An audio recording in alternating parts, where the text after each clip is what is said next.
الحمد لله وكفى والصلاة والسلام على عباده الذين اصطفى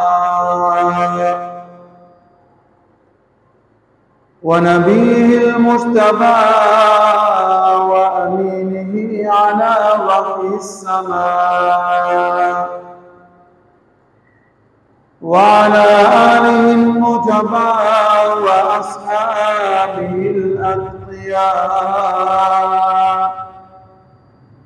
وخير الخلائق بعد الأنبياء. أما بعد فأعوذ بالله من الشيطان الرجيم. بسم الله الرحمن الرحيم.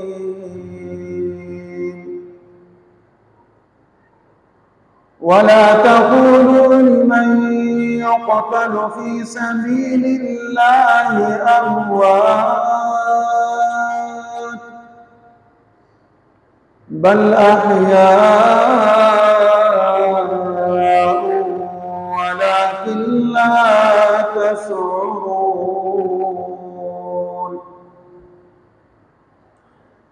قال النبي صلى الله عليه وسلم: من سره أن ينظر إلى رجل من أهل الجنة فلينظر إلى حسين بن علي، أو كما قال عليه الصلاة والسلام. آمنت بالله صدق الله مولانا العظيم وصدق رسوله النبي الكريم، ونحن على ذلك لمن الشاهدين والشاكرين، والحمد لله رب العالمين.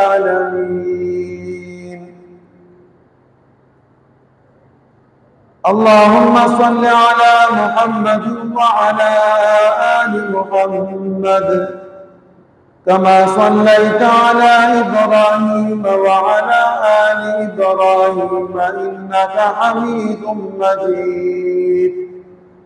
اللهم بارك على محمد وعلى آل محمد كما باركت على إبراهيم وعلى آل إبراهيم إنك حميد مجيد.